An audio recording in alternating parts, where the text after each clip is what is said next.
Hello everyone. Pulao ಅಂತ ಅಂದರೆ ಯಾರಿಗೆ ತಾನೇ ಇಷ್ಟ ಇಲ್ಲ ಹೇಳಿ. ಅದರಲ್ಲೂ ಈ ಮದುವೆ ಮನೆಗಳಲ್ಲಿ ಮಾಡೋ ಪಲಾವ್ ಅಂತೂ ಒಂದು ಡಿಫ್ರೆಂಟ್ ಟೇಸ್ಟ್ ಆಗಿರುತ್ತೆ ಅಲ್ವಾ. ಸೊ ನಾನು ಕೂಡ ಅದೇ ಟೇಸ್ಟ್ ಬರೋ ಈ ಒಂದು ಪಲಾವ್ನ ಮಾಡೋದು ತೋರಿಸ್ತಾ ಇದ್ದೀನಿ. ಮೊದಲು ಇಲ್ಲಿ ಮಸಾಲೆಗೆ ಏನೇನು ಬೇಕು ಅಂತ ನೋಡೋಣ.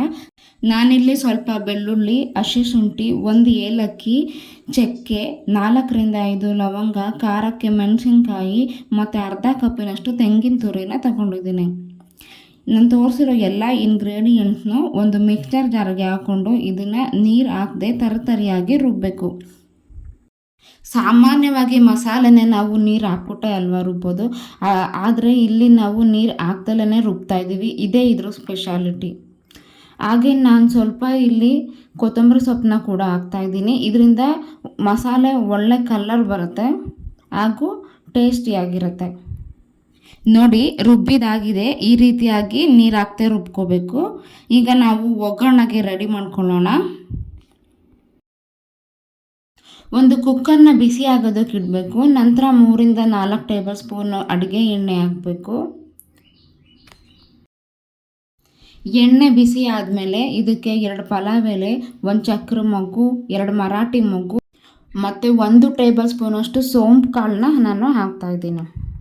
ಇದು ಚೆನ್ನಾಗಿ ಪಟ ಅಂತ ಸಿಡಿದ ಮೇಲೆ ನಾನು ಹೆಚ್ಚಿಟ್ಕೊಂಡಿರೋ ನೀರುಳ್ಳಿನ ಹಾಕಿ ಫ್ರೈ ಮಾಡ್ತಾಯಿದ್ದೀನಿ.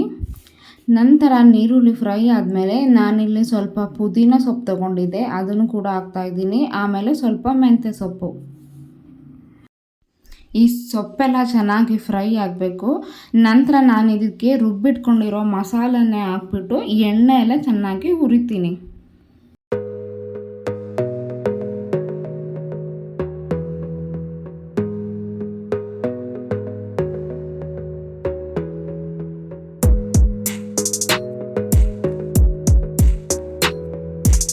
ನಾವು ಹಾಕಿರೋ ಮಸಾಲೆ ಕುದಿಯೋಕ್ಕೆ ಸ್ಟಾರ್ಟ್ ಆಗುತ್ತಲ್ಲ, ಆಗ ನಾವು ರೆಡಿ ಮಾಡಿ ಇಟ್ಕೊಂಡಿರೋ ತರಕಾರಿನ ಹಾಕ್ತಾಯಿದ್ದೀನಿ.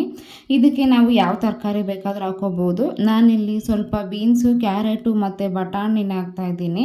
ಹಾಗೆ ರುಚಿಗೆ ತಕ್ಕಷ್ಟು ಉಪ್ಪನ್ನು ಹಾಕಿ ಸ್ವಲ್ಪ ನೀರು ಹಾಕಿ ಈ ತರಕಾರಿ ಬೇಯೋದಕ್ಕೆ ಬಿಡಬೇಕು.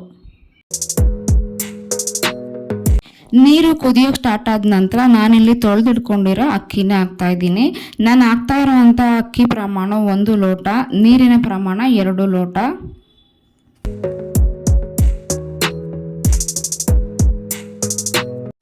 ಇಲ್ಲಿ ನೀರು ಕುದಿಯೋಕ್ಕೆ ಸ್ಟಾರ್ಟ್ ಆದ ನಂತರ ನಾನು ಹೆಚ್ಚಿಟ್ಕೊಂಡಿರೋ ಟೊಮ್ಯಾಟೋನ ಹಾಕ್ತಾಯಿದ್ದೀನಿ. ಈ ಟೊಮ್ಯಾಟೋನ ನಾನು ಯಾವಾಗಲೂ ಕೊನೆಯಲ್ಲೇ ಹಾಕೋದು. ನಾನು ಇಲ್ಲಿ ಈ ರೈಸ್ನ 3/4 ಭಾಗ ಬೇಯಿಸ್ಕೊಳ್ತಾ ಇದ್ದೀನಿ. ಇನ್ನು ಸ್ವಲ್ಪ ಮಾತ್ರ ನಾನು ಇದಕ್ಕೆ ಲಿಡ್ನ ಕ್ಲೋಸ್ ಮಾಡಿಬಿಟ್ಟು ಜಸ್ಟ್ 1 ವಿಷಲ್ನ ಮಾಡ್ಕೊತೀನಿ.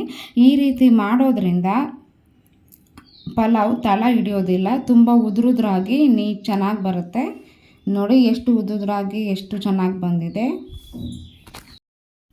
ನೀವು ಕೂಡ ಈ ರೆಸಿಪಿನ ಒಮ್ಮೆ ಮನೆಯಲ್ಲಿ ಟ್ರೈ ಮಾಡಿ ಹೇಗೆ ಬಂತು ಅಂತ ಕಮೆಂಟ್ ಮಾಡಿ. ನಾನು ಮಾಡಿರೋ ವಿಡಿಯೋ ಇಷ್ಟ ಆದರೆ ಲೈಕ್ ಮಾಡಿ, ಸಬ್ಸ್ಕ್ರೈಬ್ ಮಾಡಿ. Thank you.